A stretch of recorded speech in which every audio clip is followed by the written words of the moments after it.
Welcome to Succeed with Shanice, a podcast about keeping it real and helping you thrive in every aspect of your professional journey. I am Shanice, the CEO, sharing my unique perspective as a Black woman in HR and business ownership, and spotlighting conversations where BIPOC experiences in the workplace are shared, valued, and celebrated. Hey, Succeeders. Thank you for returning to Succeed with Shanice. I am your host, Shanice, the CEO, and today's episode is a meaningful one, not just because it's Mental Health Awareness Month, but because we're digging into how our minds are wired to help us succeed. We're talking about the Reticular Activating System, or I'll abbreviate it to RAS, which is the brain's internal filter that helps us focus on what matters most. When you repeatedly think about or speak your goals, your brain starts to recognize people, opportunities, and resources that align with those very intentions. It is our reticular activating system, RAS, that absorbs all of that information for us. It's kind of like manifestation meets neuroscience. But also in this episode, it's special because I'm celebrating a personal and professional milestone. Our very first Living in Her Design cohort has officially graduated. These brilliant women committed to designing careers and lives on their own terms. And as a gift to this moment, I'll be sharing a short clip from one of the sessions I led inside the masterclass. So, whether you're new to the idea of intentional thinking or already practicing affirmations and goal setting, today's episode will help you deepen your understanding and your belief that your mind truly is your most powerful asset. Let's listen in to this short clip from my masterclass. Okay, so our next tool that I want to share with you that I have also found very imperative throughout my journey was what we think and how we speak holds significant power. What we think and how we speak holds significant power. And again, this is something that it's all over maybe the interwebs, or if you are really big on following manifesting practices, this is one of those things that I think does actually work when implemented consistently, but also with intention. I have found that everything that I think or I vision in my mind's eye, more likely than not, comes to reality. I don't think, but honestly, I don't think there's anything that I have not put my mind to, good or bad, right, that has not come to fruition. So being able to set good intention around what I think about on a day-to-day is very important. And I take that very seriously. So even when I have those very invasive thoughts, which come very often, I try and shift them into a more positive thought, something that's more empowering for me and helps to, again, motivate. I'm going to keep saying that throughout this, but helps motivate me to do whatever it is that I've set my mind to do. So having thoughts that really are uplifting, inspiring, or just factual, because that's a big thing for me, I think is very important to help us navigate the life that we're trying to live for ourselves. In same hand, it goes with speech. The words that we use, the things that we say out loud, I think are very important as well. whether it's speech about ourselves and who we are, speech about the situation, our current situation we may be in or living in, and or speech about other things around us. The words that we let out of our mouths and into the universe, into the atmosphere, into our ecosystem, really builds up the very space that we're in.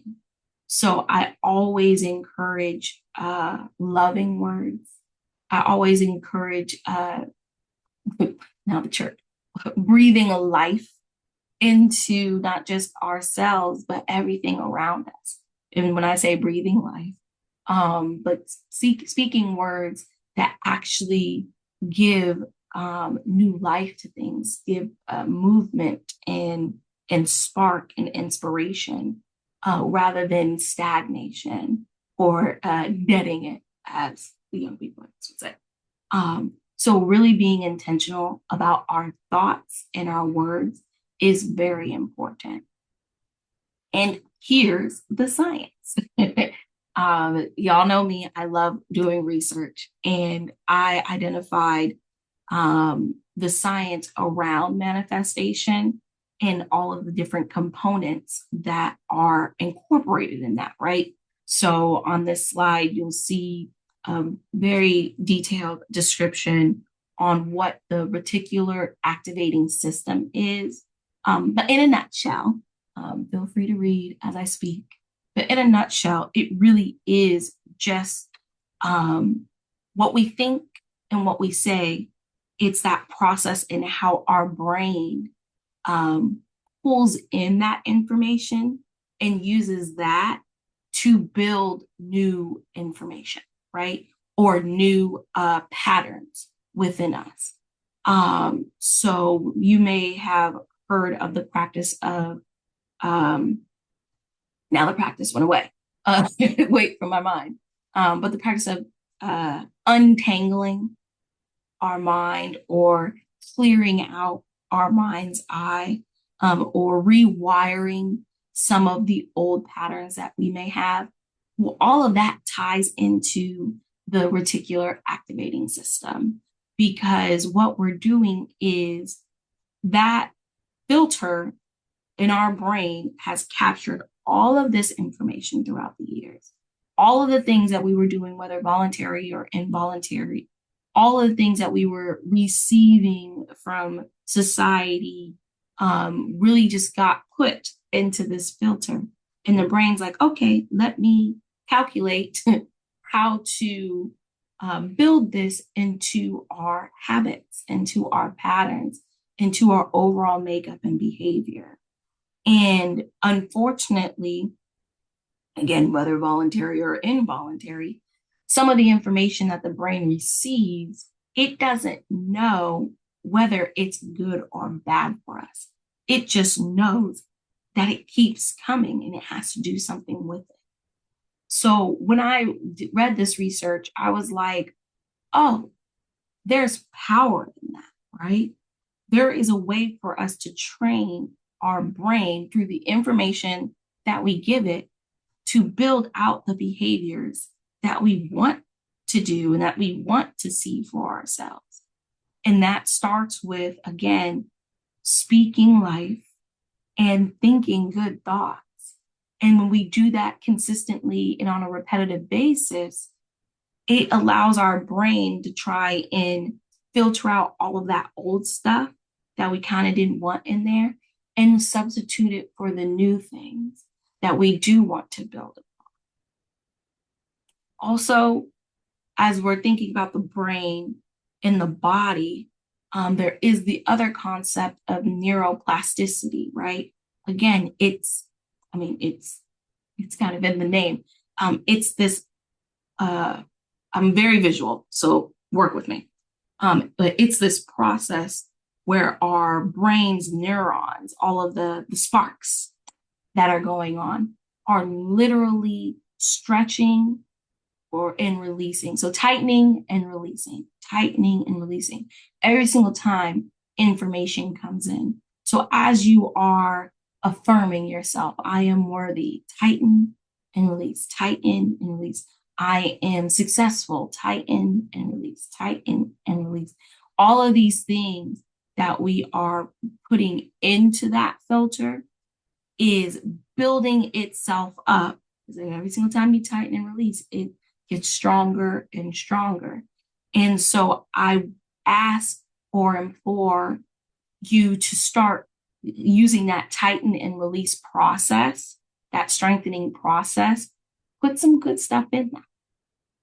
You want to strengthen confidence. You want to strengthen healing or feeling healed. You want to strengthen happiness. Well, that comes with the process of putting all of the ingredients that are necessary for confidence, for happiness, right? So activate that RAS and put in those things that you want to see strengthen in yourself. And again, voluntary or involuntarily, some, not so great things come in. That's fine, but they don't have to come in all the time. That doesn't have to be part of your consistent habit. So check them, of course, acknowledge them like, ooh, I kind of didn't want that in my system. And then let it filter itself out. But as it's filtering itself out, start bombarding it with some new things to push it out.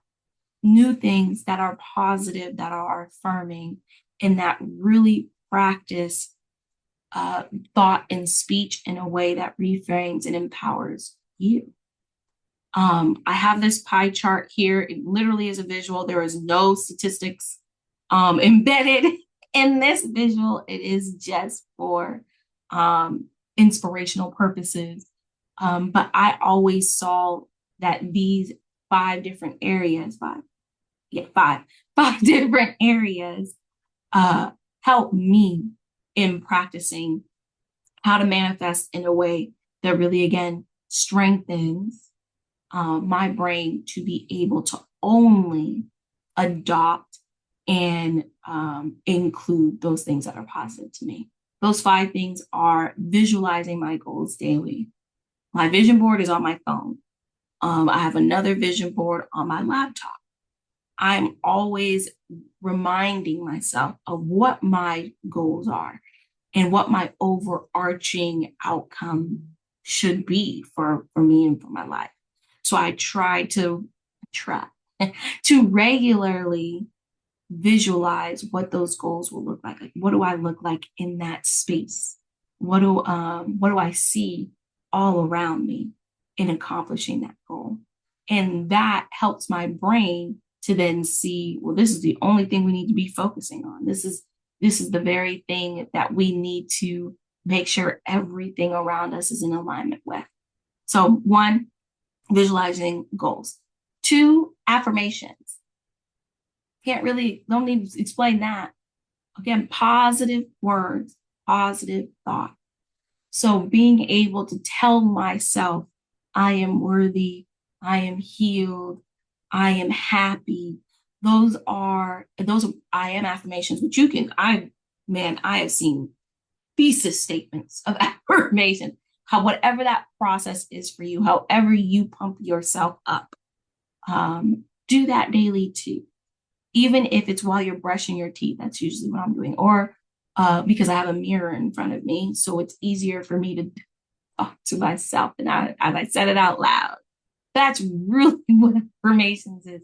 It's you telling yourself and your entire being and everything around you, this is who we are.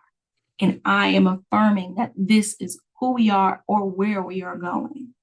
But I do recommend as you say your affirmations, say it in the present tense, even if it hasn't happened yet. Say it in the present tense, because what we are doing is we are training our mind and our body to already be operating with ease. So I do recommend as you do affirmations, do it in the present. Another thing is, like I said before, reframing those negative invasive thoughts that we have and negative language. Sometimes I don't catch it. I have really good friends around me and my sister who is really good about catching me telling myself or telling others something negative about myself or speaking about what I'm doing, my work, in the negative. Cut that out. We don't need any more negativity in our lives. But most specifically, we don't need it coming from our own self, our own, again, heart posture. So really slow down. And I'm saying this to myself too. Slow down and think about what you're thinking about before you think it. And if you happen to think it and you're like, ooh, that was kind of hard. I need to give myself a little bit more grace. Have that internal dialogue. My bad.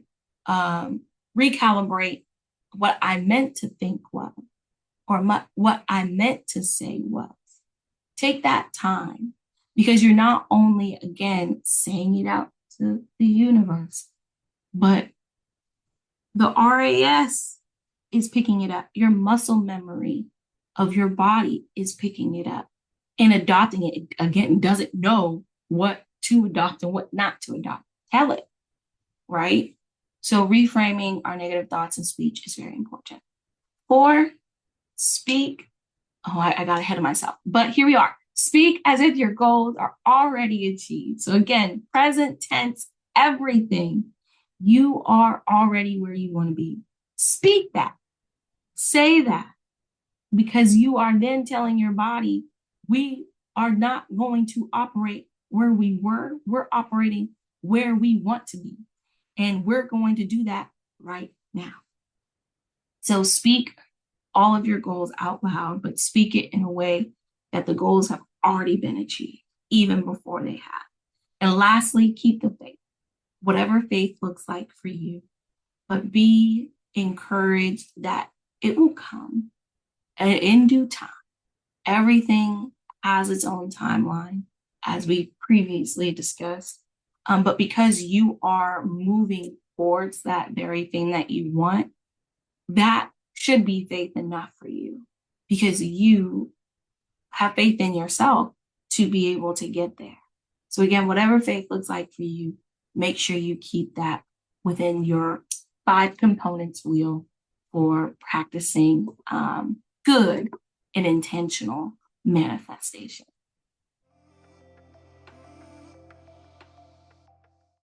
Whew. If that resonated with you, trust me, you are not alone. That masterclass moment is one I return to often because it reminds us that success isn't just about what you do, it's about what you think, say, and believe daily. So, whether you're a recent graduate stepping into the workforce or an emerging leader leveling up in your career this month, here's what I want you to remember from today.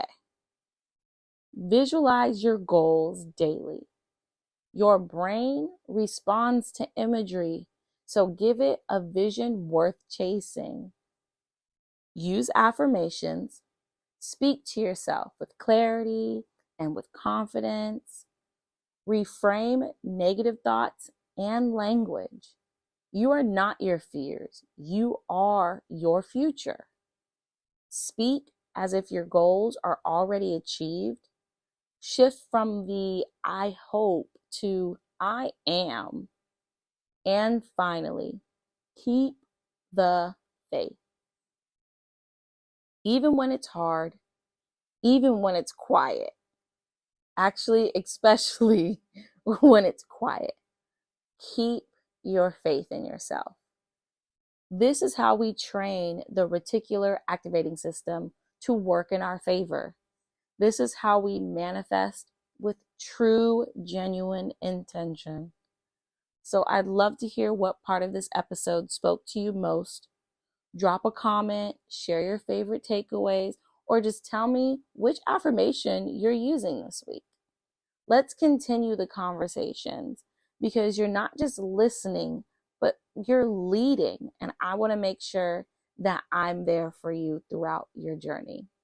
So until next time, Keep designing the success you deserve on your terms.